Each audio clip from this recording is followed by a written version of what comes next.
We're glad you're here. We'll see if we can, if other people join. This is the last town hall of did you just say this, Camilla? I don't know if I'm repeating. Oh, Yeah. I didn't. Yeah, this is the last town hall of the school year because we only really host these from September to the end of May.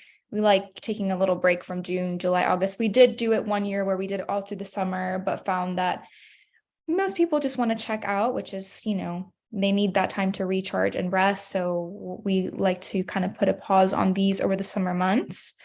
But as our last one, we always like to have one that's just a space for reflecting on the past school year so we can discuss, what challenges have occurred in terms of school leadership. We have more people. I guess we'll go ahead and get started and just see if more people join along the conversation. But yeah, so reflecting on this past school year, this is an open forum, so feel free to unmute yourself or you can use the chat, whichever you're most comfortable with. Let's get to know each other. I know Claire just introduced herself, but feel free to drop in the chat or unmute yourself and share, where you're joining us from. Are you looking to connect with other school leaders? Do you need a safe space to discuss school leadership? If so, our town halls are always here for you. They're always free to join, but just feel free to give yourself a little introduction. Hi, Renee. Nice to see you again.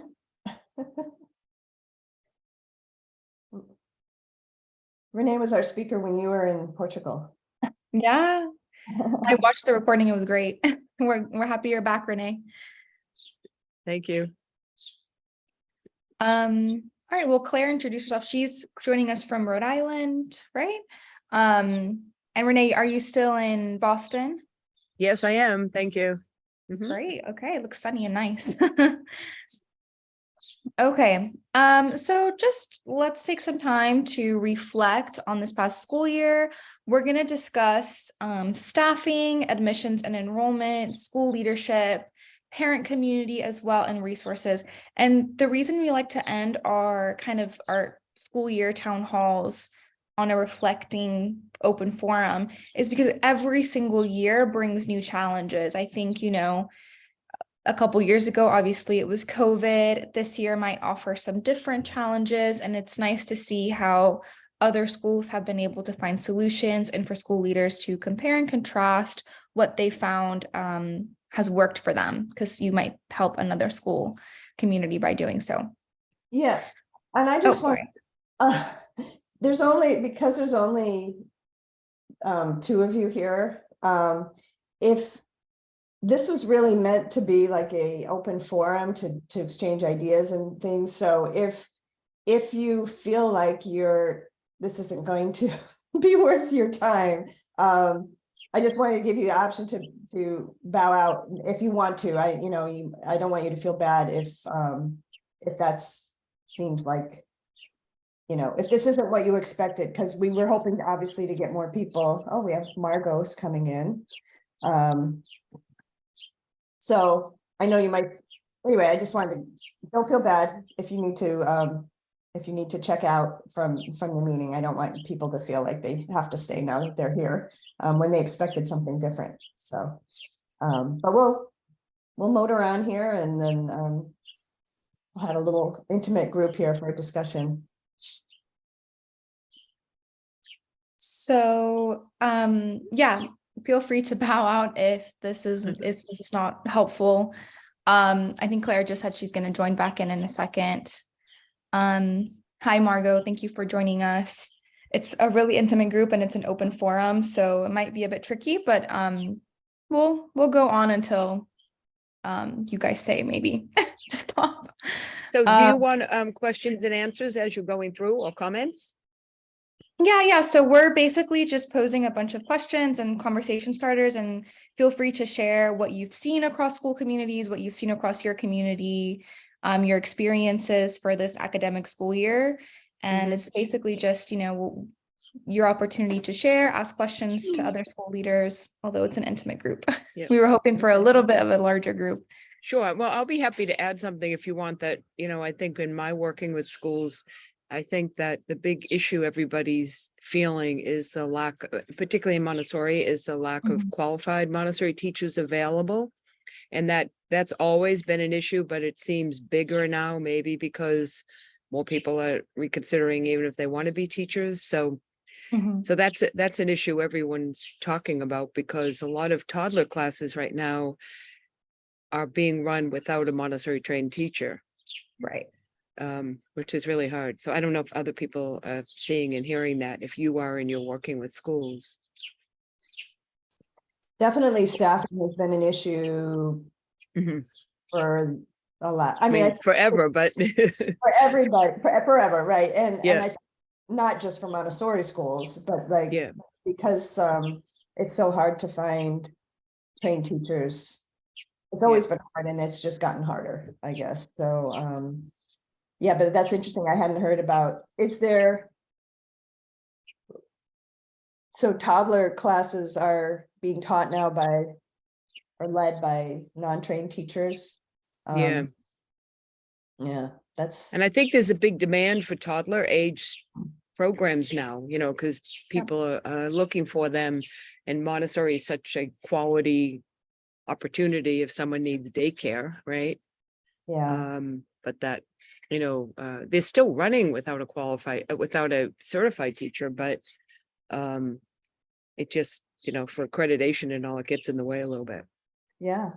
Yeah. Yeah. And the other issue I see, if I'm not dominating too much, is I'm just writing a report from a survey that I did about parent involvement, and the school leaders so want parents to be more involved in learning, even if it's just learning Montessori and learning child development, and that it's so hard to get them out of the house because I'm reading through these survey responses and it says, my parents are too busy, parents are too busy, parents don't take the time. And, we all know, as I did the talk a couple weeks ago, but that, a school it's a village, it's a community, right? Parents need support. Schools want to build that community, and it's just hard to get parents in person. I don't know if others are seeing that. I mean, certainly throughout the school year, we've heard time and time again, staffing has been a huge challenge for school leaders when it comes to finding qualified guides. I think it's particularly challenging this year because, as you mentioned, teachers are leaving the Mhm. space in general, whether it's in public schools or Montessori schools. There's a huge burnout. There's a huge lack of support. Parents aren't as involved as they used to be. I think because parents are usually both working full time now. So that's something that we have heard. And then, yeah, in terms of parent communication, I think, it's been challenging for other schools. I'm reflecting on the past town halls we've had this year, and it is something that is present across communities. So we'll start with kind of unpacking the staffing now that we have some more people join us. Hi, welcome. So we're just, reflecting on this past school year, and we're going to discuss staffing, admissions and enrollment, school leadership, parent community, and resources. We'll go ahead and get started with talking about staffing because we've heard throughout the year that this has been like the number one issue that most school leaders have dealt with. Hopefully not in your community. There's some communities that have been able to retain staff and haven't had to look for any, but it seems a vast majority have struggled with this. I think a few years ago, the big challenge was COVID, and now it's staffing, retaining staff, recruiting trained guides. That seems to be the number one challenge across school communities.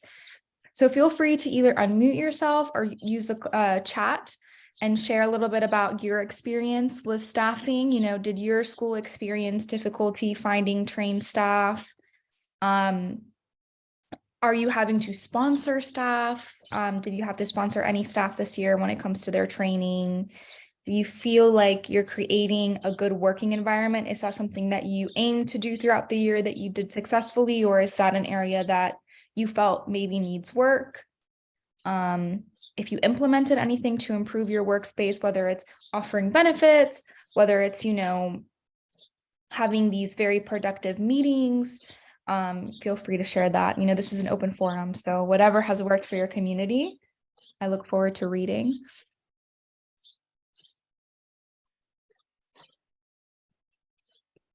We had a town hall, earlier in the year, about recruiting. And I think that's something that obviously takes time and effort because you have to actively recruit nowadays. You can't just post an ad and hope that you're going to get the applicant that you're looking for. And recruiting is a process, when you have so much on your plate in terms of, dealing with your staff, dealing with your students, dealing with parents, it's tricky. Let's see here. Victoria said, we hired an HR manager to help because of the unique challenges of the issue. Oh, that's great. Has that been helpful? Yeah. I can unmute myself. Yes, it has been helpful because it just is so much more than it used to be. And, we believe that in many ways, like it needs to be more than maybe we had been seeing it in the past. There just needs to be more care. I'd like to keep everything at a level of intention that we want to operate with in every other area of the school leadership. It makes sense that this needs to be, and because this is where most of our challenges come from, we realized we just needed one person who could really have their eyes on this and make suggestions. And one of the things we're switching over is to use something called Bamboo HR, which has been a place to kind of capture all the documents for everything from the applicants who first come to us. So now it comes from our website right into Bamboo HR. So we have one place to capture it all, kind of similar to some of the plans that we have for students and that you all offer for students, but it's more for staff. And then they can see there are just so many documents for them to keep track of, for us to keep track of. Did they read it? Did they sign it?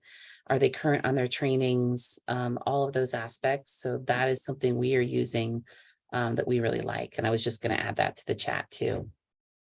Right. That's great. Thank you for sharing. Is the HR manager on your staff, or is it somebody that's like an outsourced person? They're on your staff. They are, yes, they are a full-time member of our staff. Yes. Okay. Yeah. Yeah. That's great. Yeah, because we have over 35 employees and more coming, and it just has become a bigger job. So. Yeah.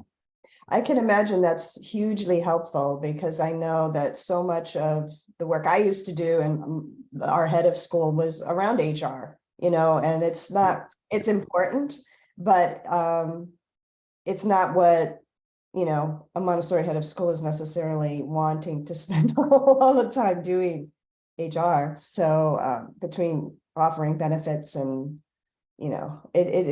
that's great. That's good to know. And I wonder if there are firms out there though, that you can kind of outsource that as well. They'd have to obviously be well versed in what your needs are, but I think you're right, Camille. I think it could be outsourced, but I think there are so many layers with how we do things and how sensitive we are about matching a staff member to the right age group.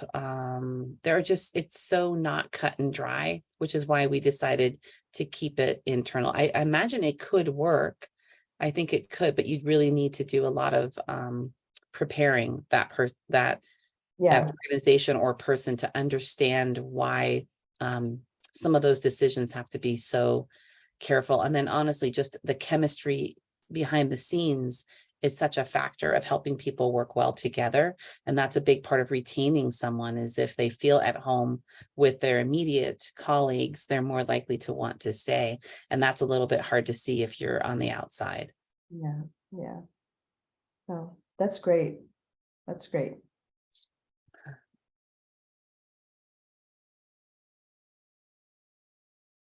In terms of, I guess, workplace culture, have you noticed any shifts this year? I know it's difficult. A lot of teachers are leaving the space in general, whether it's public school, Montessori. Have you noticed any changes in, like, are your staff feeling burnt out? Are they feeling, just tired? Are they excited to come into work? Are they feeling, energized?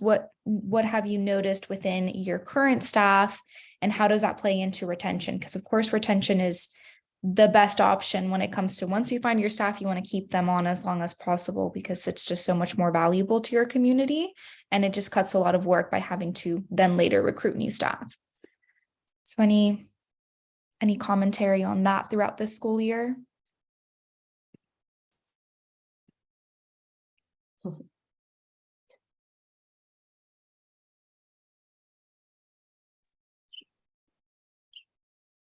Go ahead, Renee.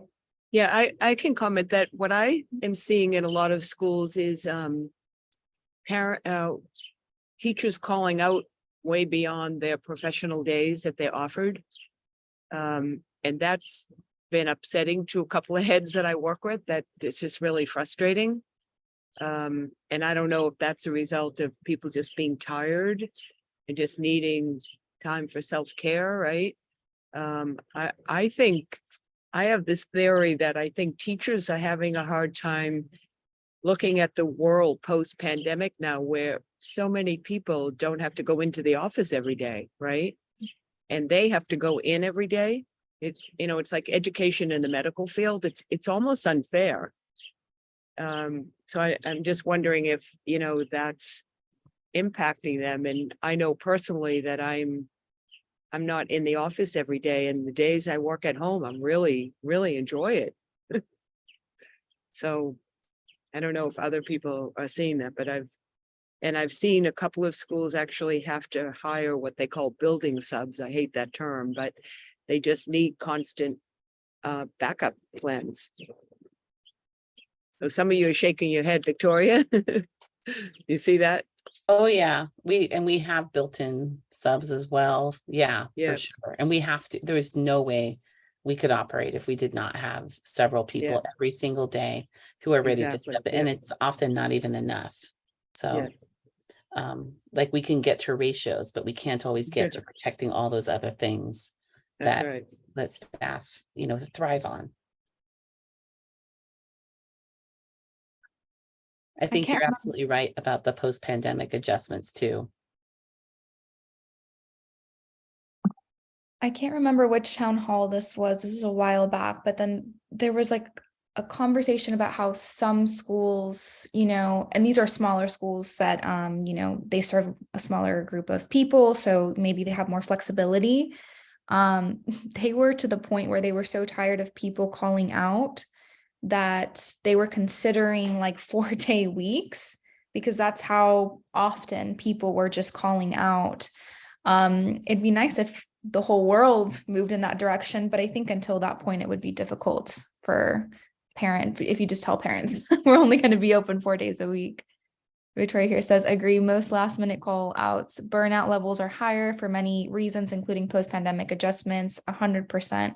Some of that is about managing expectations of the toll that this work can enact, along with that, what the workplace can provide to staff. And one of the perks, and I think this is something that I don't know if you have summer programs in your school communities, but a huge perk of being a teacher, at least it used to be, maybe not in a post-pandemic world where there's so much more flexibility in other job spaces, is that you get summers off. I'm not sure if that's, if you offer that in your community or if you have summer programs, but that's huge. There's not a job out there that, is going to say, oh, here's 2 months off, like for you to recharge. So really highlighting that and leading with your perks. I think that was the number one focus of our recruitment town hall, was lead with all of your perks and, be like, it's important for throughout the school year for there to be consistency, but then, you have those summer months to recharge, and you get winter holiday, and you have all of, the Thanksgiving break and spring break to recharge throughout the year. So we have a comment here in the chat. There is a school not too far from our school in Big Sky that did decide to do 4 days a week next year for this reason. We run 4 days a week during the summer program, which is 6 weeks long. Our staff really likes this. Yeah. And I think we're going to see it more and more. I know a couple of local schools that have been doing that in my area. I think people are just, that could be a possibility in the future. So maybe that will help down the line. Any other comments on staffing before we move on? I did have a slide on staffing resources. So if there's any kind of training that you recommend, I know there was, and I'll share the link later if I can find it. If not, when I post this recording.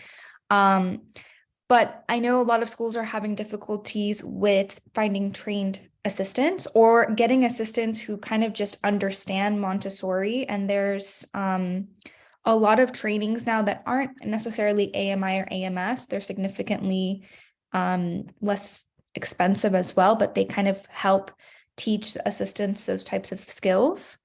And I know schools that have had success with these types of courses. Also, if you've worked with any type of consultants that you recommend that have been helpful to your community, and if you've used any staffing services, I know Victoria said she took on and hired an HR person, which is great. But if any of you have, used any staffing services that have been helpful to your community, feel free to link those in the chat. And then if you need resources for staffing for the next academic school year throughout the summer, we have a whole section of staffing resources that include all kinds of things like job interview questions, interview guides, onboarding guides, exit surveys, commitment contracts, so much more. So if you need anything like that, we have it in our collection. I also recommend, if you have a Nido Marketing website, to build a careers page on your school website. It's a great free way for you to advertise job openings. So just a note. Any questions, comments before we move on from staffing? See here in the chat. We offer a lot of our in-house trainings, and we do Trillium Montessori, which is a wonderful resource for trainings. Great. Thank you so much for sharing that link as well. I've heard good things about Trillium. Renee here, schools seem to be hiring HOS coaches to help heads get through their work, stay focused, and feel more supported. Absolutely.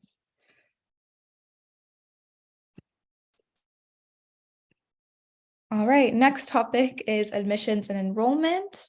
I'd love to hear how this process was for your school community. I see we have something in the chat before we move on. Jackie says we've had some difficulty with respectful communications among each other. Do you know any trainings that can help with this? Ooh, that's a good question.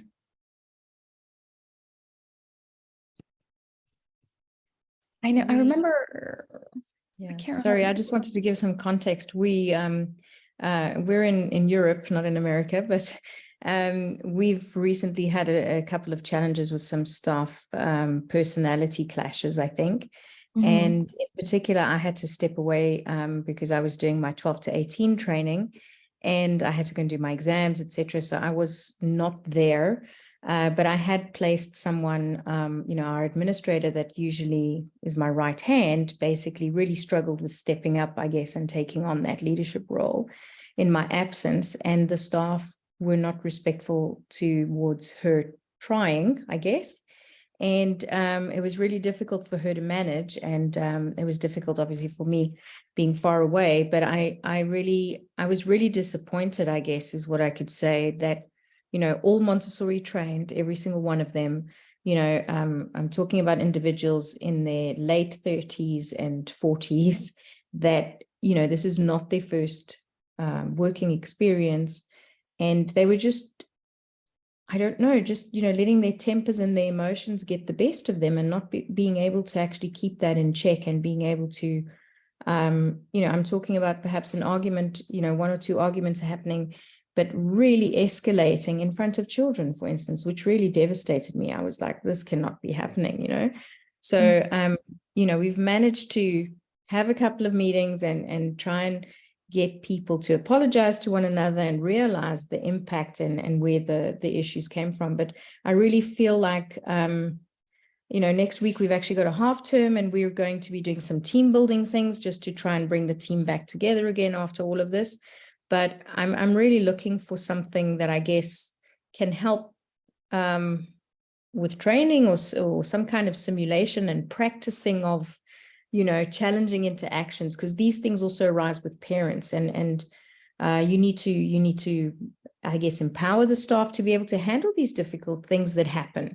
And when things don't go the way you expect, or somebody challenges you, and how to actually deal with that in a respectful way. So yeah, if anybody has any suggestions, they're very welcome. Here in the chat, Victoria said, working with your organization's core values can help addressing some of these types of challenges. Adding descriptors of what this value looks like and what it does not look like are incredibly helpful. Adding this language to your performance evaluations keeps expectations aligned and consistent regardless of the challenging situation. It's helpful. Thank you, Victoria. Any Thank other you. advice or resources? Does anyone know of an experienced maybe coach or mentor or process that has worked for this? I know that you're not the only school, Jackie, that has experienced something like this, unfortunately.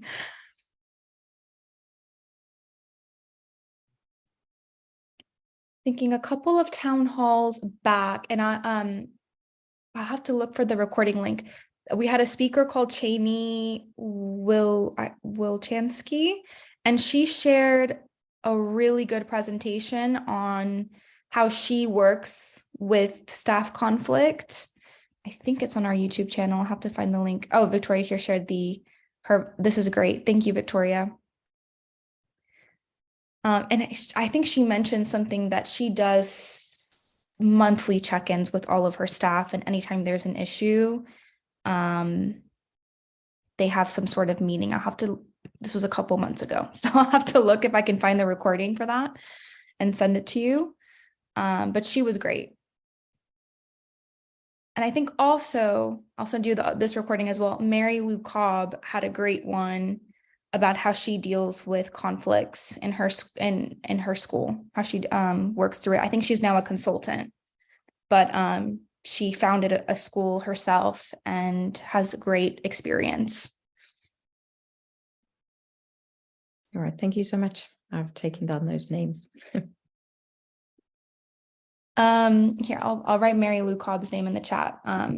Yeah, and also, I don't know about whole school leadership, Kathy Minardi also has, it's more just overall training for heads, but I'm sure that part of that includes the type of issue, handling the types of issues that you've had. So I'll put that in. And she does a summer program, which I believe is virtual. So I think being in Europe might not be a problem.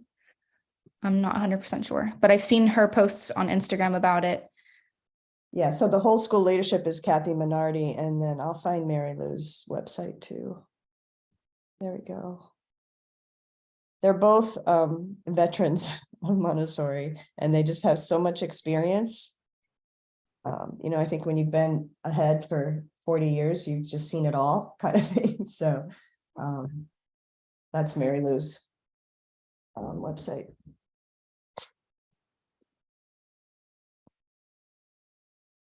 All right. I guess we'll briefly talk about admissions and enrollment this year.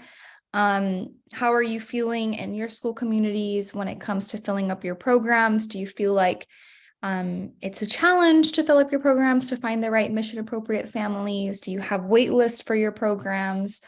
Are you currently happy with your enrollment process? I'm not sure the size of your schools, but do you have someone in charge of the admissions process, or are you doing a lot of the work as head of school when it comes to admissions? Do you find it overwhelming?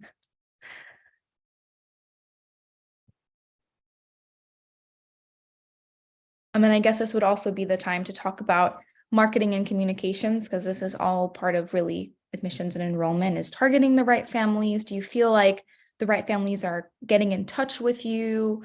When they come in for a tour, are the majority really mission appropriate families that you can see, enrolling in your school eventually, or are you having trouble finding the right families? And I would add, are you back to like pre-COVID enrollment, or are you still coming back from that? And just how are we back to where we were before, or are we still, some schools actually, for various reasons, experience more enrollment because of COVID. So it'd be interesting to hear from your perspective. Are things kind of getting back to the old ways, the old status?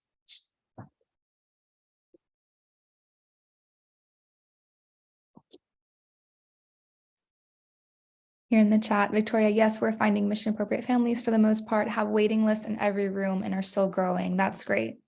That's the goal. Yeah, we've had a similar experience, a lot of interest since COVID, more so than before, actually. I think a lot more people seeking alternative education since the shutdown. We even had people signing up during COVID because we were quite fortunate in Portugal. We had a lot of people even move here because our lockdowns weren't so severe as they were in other parts of the world. So I believe that even in the States, in some of them, you guys were locked down for more than a year. And here we had only a few months. So, we were able to reopen quite quickly. So we had a lot of people actually move to the sunny Algarve in Portugal, and, those that could work remotely. And that was very, very helpful and has continued, fortunately. There's a lot of people now with the remote working continuing, and it's meant a lot of people immigrating here as well, or people just doing the nomadic style work and bringing their kids along. Yeah, Absolutely. All right, good. So it sounds like there's not a lot of admissions challenges, which is good. It means that you're able to grow your programs, grow your schools, and run at a good capacity, because we all know that things work better when our classrooms are full. If you need any resources when it comes to admissions, we've got a couple here. We as Nido Marketing, we are a digital marketing service specifically for Montessori schools. So we help people grow their admissions. So if you need help, check out our website and services at nidomarketing.com. Also, if you're a Montessori Thrive member, we have a bunch of different admissions resources that can help you if you need any kind of documentation. You can also always request a resource. We have things like enrollment agreements, parent handbook templates, all sorts of different waivers. If you need a photo release, things like that, everything that you would need as part of a enrollment or admissions process for your families, we've got in our collection. If you've had any resources that you've used that have been helpful, whether it's some type of software that you use as part of your admissions process, whether you have a specific admission staff member that has really done great work, or if you're running any ads online or in your local community that have been helpful, feel free to share, and maybe you'll give some other schools an idea. Oh, I think I skipped a few slides. Your website is your number one when it comes to admissions nowadays. So if you've got a good website, if you don't, that should definitely be a goal for the next school year. All right, let's talk about school leadership. All of us here are school leaders on the call. So hopefully, you've set yourself some goals that you've been able to achieve throughout this academic year. Love to hear what your biggest accomplishments, how was your experience with your board? If you have a board, I know this is always kind of a struggle or a challenge, depending on how supportive your board is. Are you happy with the workplace that you're leading? Do you feel appreciated by your staff and your parents? And are you able to make time for yourself to recharge? I know so many school leaders get burnt out. We have so many things to handle all at once. It's important to find time, make time for yourself. And did you have any challenges? Have you felt significantly burnt out this year in comparison to other years? Are you, feeling like defeated when it comes to your workplace culture? Do you need a mentor or help? Do you feel when it comes to school leadership?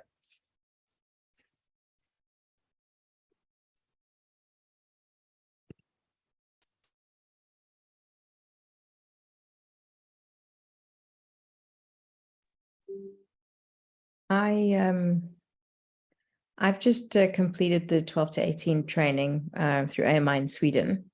And I have to say that it was very, very beneficial to have a whole lot of other school leaders there.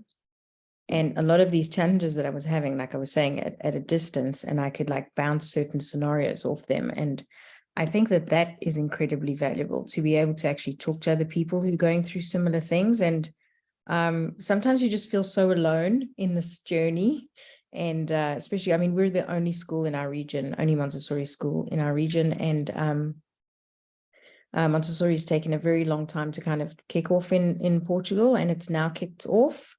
And now there's schools popping up all over the place, and a lot of fly-by-nights that don't do, you know, when I say don't do the real Montessori, I mean that they're seeing it as a means to make money and not really implement Maria Montessori's vision and philosophy.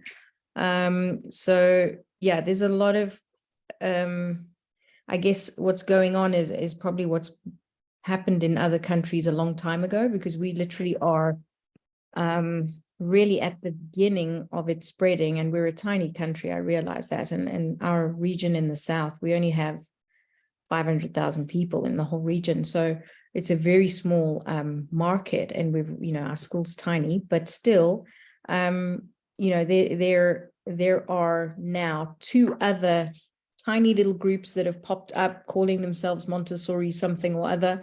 And, you know, a lot of parents that are not informed, you know, get swayed by these things, because there is obviously a lot of draw for a lot of people in these areas that are looking for an alternative. And they, how can I say, you know, a lot of people when they start out think Waldorf and Montessori are the same thing, for instance, and they're so different. And yet a lot of people, you know, that come to our school will come in and say, we're looking for something like Waldorf or Montessori. They're the same thing, aren't they? You know, so there's a lot of those kinds of things happening. But, you know, my point was really that it's very beneficial.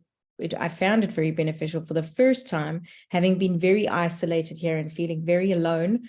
It was so beneficial in these last few weeks when I was doing my exams, you know, on this course, to actually be able to share with others what I was going through, and find out that I'm not the only one going through all of this and feeling, you know, these things that were going on, and struggling to support my staff, or, you know, having to take a breath and go, okay, so what do we do now that this has happened? And, you know, and it was very, very helpful to be able to bounce ideas off other people. So I was just, you know, trying to say that it's very useful to be able to create some kind of network where you can share. So I unfortunately haven't been able to get onto one of these calls before. And, you know, it's been a really hectic time with the studies and everything I've been doing.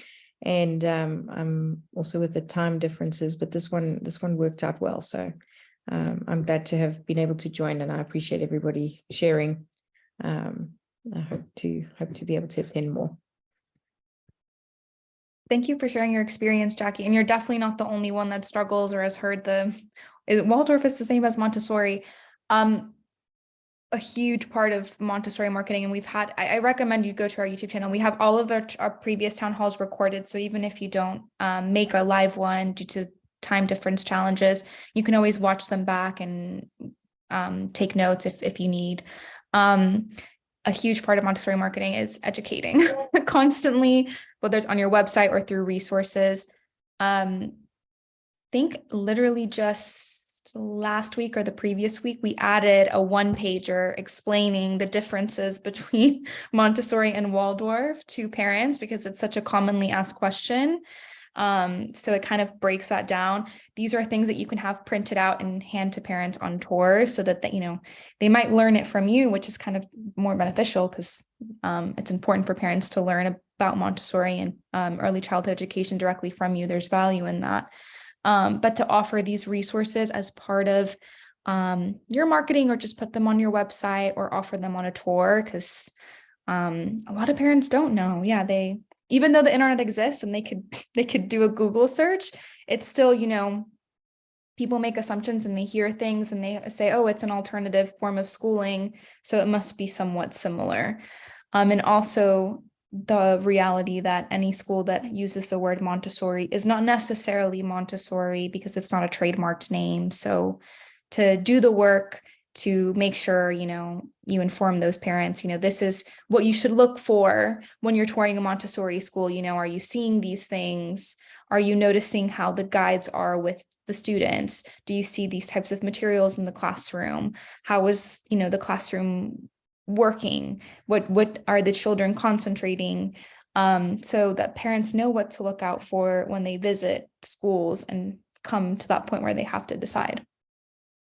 It's a lot of work. Here in the chat we have from Victoria, she's noticing a compassion fatigue. I think that's definitely across communities, whether it's parents or staff sometimes.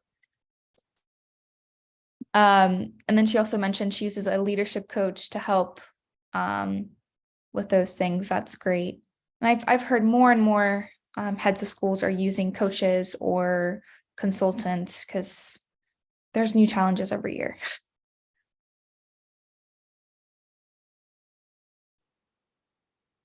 All right, let's talk about some leadership resources. So if, are you a member of an online community?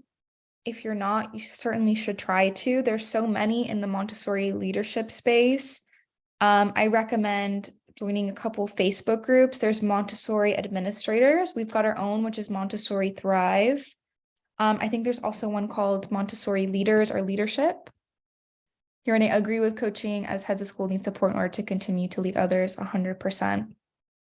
I also recommend, huge resources, getting a coach or a consultant or a mentor.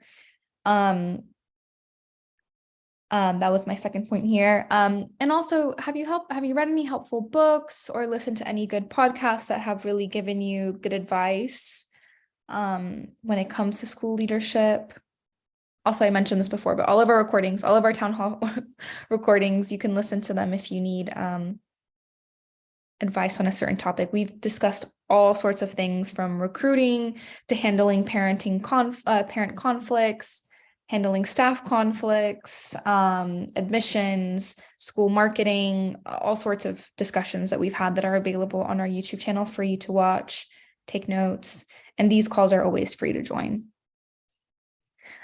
Some additional resources available through Nido Marketing and Thrive, of course, is our resource website. I know some of you are members and have access to all of our resources. It's basically a resource exchange. So there are many schools, Montessori schools from across the world who are part of our community, and they contribute resources. We post them, and there's all sorts of templates, parenting classes, things like that that you can download and use in your own school community. You can request resources, you can contribute them. We also have our private leadership forum. So it's just school leaders asking questions to one another. You're never going to get a parent. So if you have to vent about a parent or you're having a parent issue, you can post about it in the leadership forum and it will never leave that forum. Our resource exchange as well, as I just mentioned. So we have all of these resources for you if you need help, and those are available year round. Our town halls only run from September to the end of May, so just the school year, but our resources are year round. All right, let's discuss parent community. Every year comes with its new parent challenges. One year it was, oh, what are we going to do about COVID? What's the next step? What are you going to do to protect our children? When are you going to reopen? Those were the questions a few years ago. Now they might change. So let's talk about what you've noticed within your parent community. Do you find that the majority of your parents are happy to be a part of your school community? Are there a lot of complaints? Are there difficult families that you've had to, find solutions to work with? How is the communication working within your parent community? Do you feel that your school does a lot to communicate with them? Most schools, in my experience on these town halls, have said yes, but the parents don't usually read or respond to what we put out there. Do you feel that parents in your community are kind and considerate? To your staff, to you? Is this something that you're noticing? And are you offering parent education resources that have been helpful, whether it's parenting classes, whether it's just providing resources as part of your parenting handbook that you've noticed has, been helpful to parents?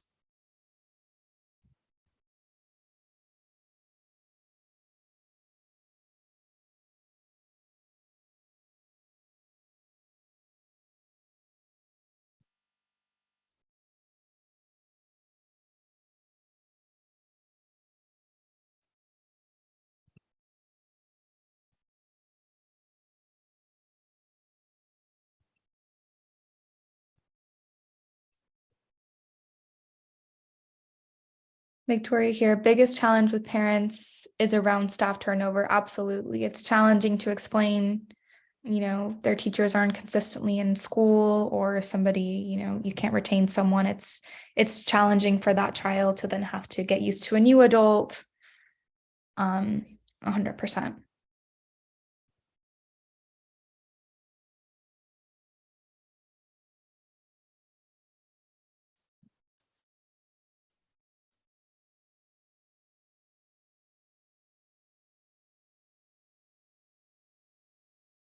Otherwise, they love everything. That's good. It means you're doing great.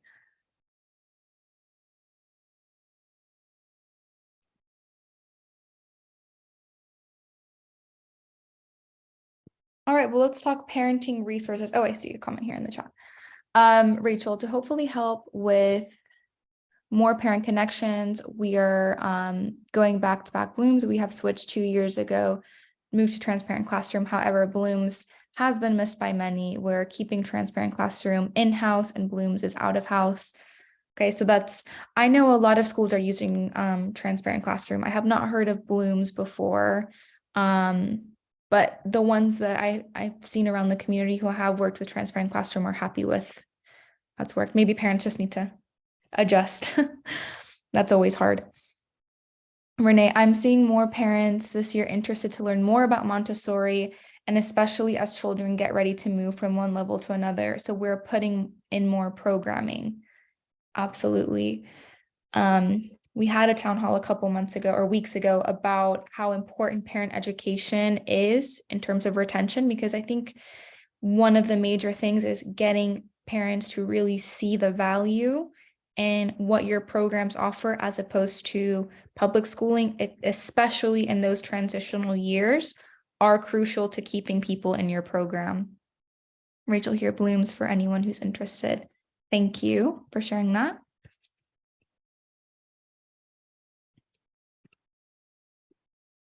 All right, so when it comes to parent education, we absolutely recommend having a blog. So I'd love to know if you share blogs on your school website, whether you write your own or you share articles with parents from other websites. And then I'd love to know how you encourage parents to engage with your school community. I know it's challenging because a lot of parents are really busy and, they kind of some might engage more than others. You can't get everyone to engage all the time, but I'd love to hear if you've had any success with that. And then if you need some type of resource for your parent community, we have so many in our collection. We have a whole section dedicated to parent education and parenting. If you want to start offering parenting courses, we have presentation slides available that you can use. You can edit them as needed, and you can present those to your parent community. We have things like a Montessori dictionary that describes all of our terminology, because parents don't know necessarily what we may mean by practical life or planes of development if they're new to Montessori. So that kind of breaks things down. Things like a Montessori at home guide, how they can set up an environment at home, a list of podcasts that parents can listen to, all sorts of things, a home shopping guide. There's all sorts. Victoria says, we love your Montessori parenting series and have shared it with our families for the past couple of years. That's great. We'll be back in October with our next series. So if you're a Montessori Thrive member, we offer our virtual parenting series twice a year. So it's every October and every April. And basically every Wednesday night, we're live on Zoom with a parenting expert, whether they're a Montessori teacher, a Montessori consultant, and they are taking that hour to teach parents about Montessori education. We've had all sorts of topics in the past, things like how to handle tantrums, positive discipline, and parents can join for free and ask questions to this parenting expert. But doing things like that can really get parents to see the value of Montessori. They're going to be more willing to live your mission.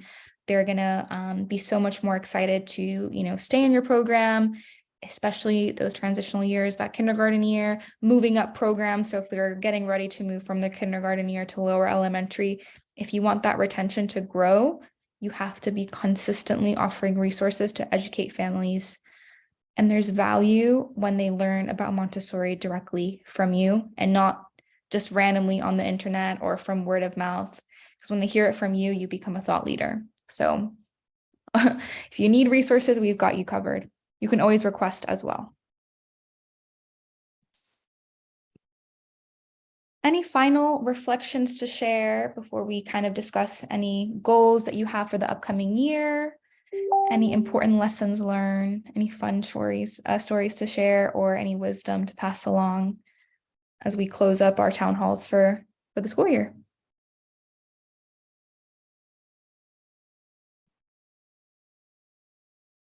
We've had some great questions, advice, and resources on this call already, so I appreciate everyone for commenting. Rachel, stay strong, everyone. We have 7 hours left tomorrow, last day of school. So close. Yes, we went from days to hours. Absolutely.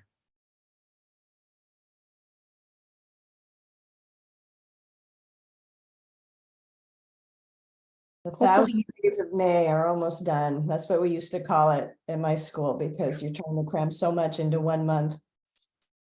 The last month just seems like a marathon sometimes. So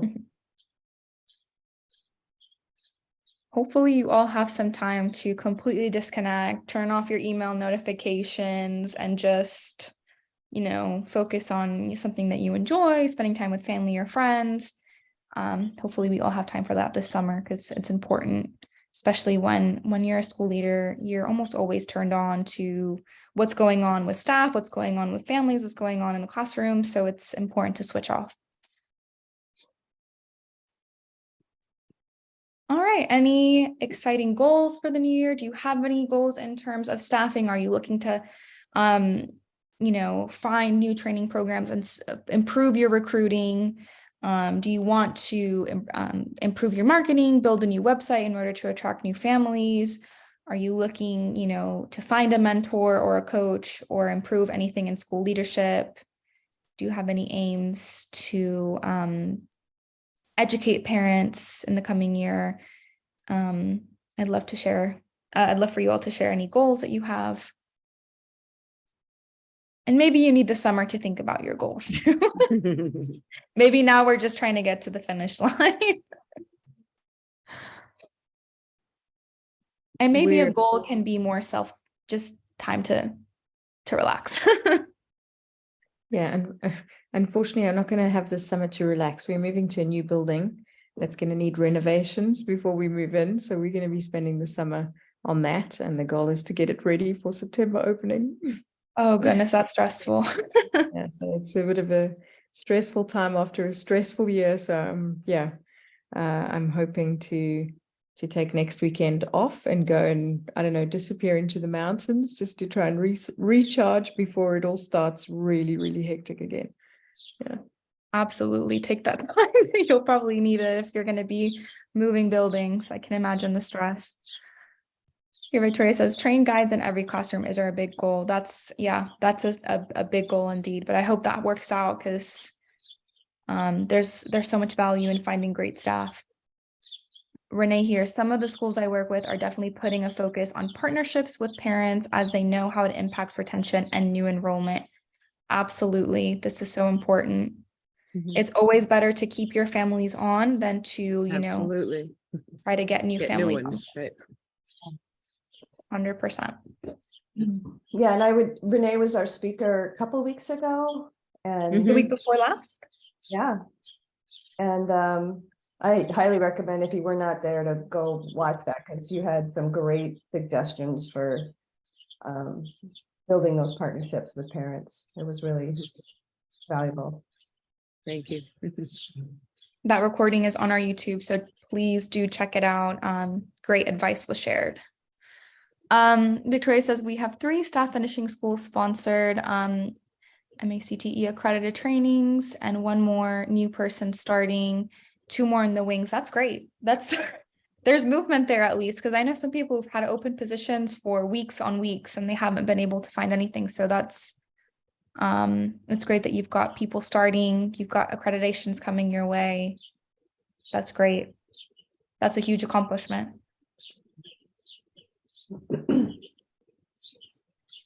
Birds are chirping somewhere. Sounds so pretty. I'm so happy that it's spring now. Yeah. All right, we are here for you this summer. So while this is our last town hall before September 7th, our resources are here. I will be active in all of our community groups. If you have any questions, need resources, need support, you can always reach out to us. Obviously, make sure you take some time to recharge, but you know, as you start getting things back in gear for the new school year, if you need anything, feel free to request a resource, contact us. And keep an eye out to register for our future town halls. We'll be back on September 7th with our first one. And those are going to be at the same time, 1:30 to 2:30 p.m. Eastern, every single Thursday throughout the school year. So keep an eye out for that. Our marketing services are always available. And I'll drop my email in the chat as well, in case anybody needs a resource or just wants to ask me questions about, do I know anyone who can help with this? Because we've worked with so many great speakers, consultants in the past, and I'm sure I can pass a couple of resources your way. I'll just stop sharing and I'll go ahead and share my email address in case anyone wants to reach out to me.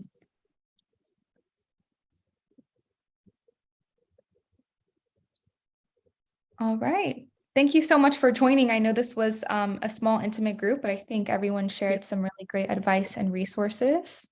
Any questions, comments before we sign off? All right. Well, just like Rachel said, 7 hours to go if tomorrow is your last day. So enjoy. Have a great summer, everyone. And yeah, I guess we'll be back in September with our town hall. So see you then. Great Take summer. care, everyone. Thank you. Yeah. Thank you.